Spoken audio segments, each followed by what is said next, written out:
Shalom, Bapak Ibu, saudara-saudari terkasih, semoga senantiasa diberi kesehatan dan berkat berlimpah dari Tuhan kita Yesus Kristus. Marilah berdoa dalam nama Bapa dan Putra dan Roh Kudus. Amin. Ya Tuhan, puji dan syukur kami boleh mendengarkan dan merenungkan firman-Mu. Semoga kami dapat menjalankan kehidupan kami sesuai dengan firman-Mu. Amin. Renungan Harian Katolik, Senin 21 Februari tahun 2022, Bacaan Injil, Markus 9, 14-29. Bacaan Injil, apa yang kamu persoalkan dengan mereka? Ketika Yesus, Petrus, Yakobus dan Yohanes kembali pada murid-murid lain, mereka melihat orang banyak mengerumuni murid-murid itu, dan beberapa ahli Taurat sedang mempersoalkan sesuatu dengan mereka. Pada waktu orang banyak itu melihat Yesus, tercenganglah mereka semua dan bergegas menyambut Dia. Lalu Yesus bertanya kepada mereka, "Apa yang kamu persoalkan dengan mereka?" Kata seorang dari orang banyak itu, "Guru, anakku ini kubawa kepadamu, karena ia kerasukan roh yang membisukan dia. Dan setiap kali roh itu menyerang dia, roh itu membantingkannya ke tanah, lalu mulutnya berbusa, giginya bekertakan, dan tubuhnya menjadi kejang. Aku sudah meminta kepada murid-murid-Mu, supaya mereka mengusir roh itu, tetapi mereka tidak dapat." Maka kata Yesus kepada mereka, "Hai kamu angkatan yang tidak percaya, berapa lama lagi aku harus tinggal di antara kamu? Berapa lama lagi aku harus sabar terhadap kamu? Bawalah anak itu kemari." Lalu mereka membawanya kepadanya. Waktu roh itu melihat Yesus, anak itu segera digoncang-goncangnya, dan anak itu terpelanting ke tanah dan terguling-guling, sedang mulutnya berbusa. Lalu Yesus bertanya kepada ayah anak itu, "Sudah berapa lama ia mengalami ini?" Jawabnya, "Sejak masa kecilnya. Dan seringkali roh itu menyeretnya ke dalam api ataupun ke dalam air untuk membinasakannya. Sebab itu jika engkau dapat berbuat sesuatu, tolonglah kami dan kasihanilah kami." Jawab Yesus, "Katamu, jika engkau dapat, tidak ada yang mustahil bagi orang yang percaya." Segera ayah anak itu berteriak, "Aku percaya, tolonglah aku yang tidak percaya ini." Ketika Yesus melihat orang banyak makin datang berkerumun, Ia menegur roh jahat itu dengan keras. Katanya, "Hai kau roh yang menyebabkan orang menjadi bisu dan tuli, aku memerintahkan engkau, keluarlah daripada anak ini dan jangan memasukinya lagi."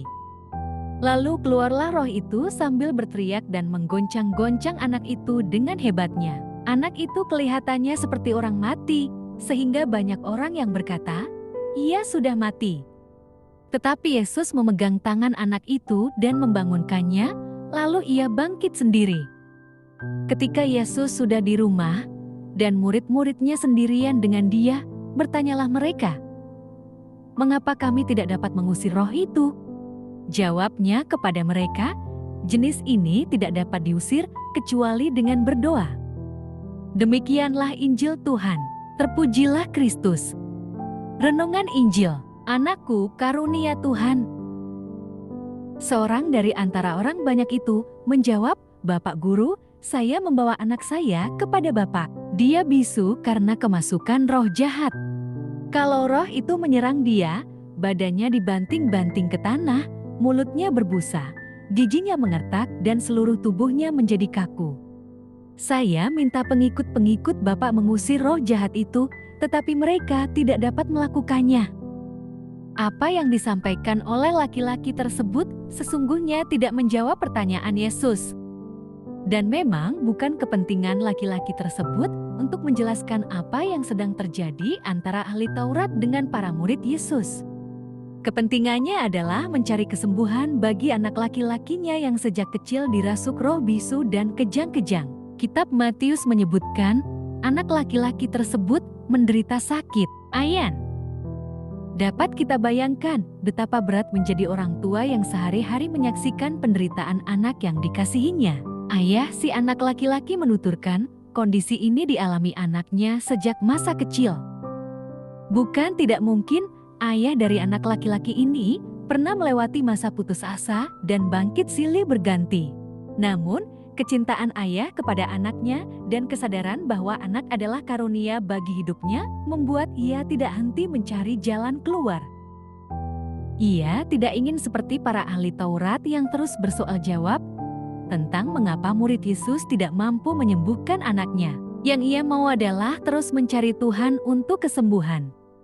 Hidup bersama seorang anak dengan kebutuhan khusus sebagaimana dialami seorang ayah dalam teks bacaan Alkitab ini terus mengajarkan kita mencari Tuhan setiap saat. Untuk mencari kekuatan sampai pada batas akhir kekuatan kita. Memang tidak jarang keraguan datang kembali. Akan tetapi, dengan menyadari bahwa apa yang ada pada kita anak adalah karunia dari Tuhan sendiri, maka kita tetap mencoba melakukan apa yang harus dilakukan, melakukan lagi hal-hal yang sama seperti yang pernah kita lakukan setiap harinya. Amin. Allah Bapa sumber pengharapan, Engkau telah mengikat perjanjian dengan semua orang melalui Yesus yang terurapi. Semoga kami selalu berpegang teguh pada Dia dan berkembang menjadi umat yang patuh setia. Dalam nama Bapa, Putra, dan Roh Kudus. Amin.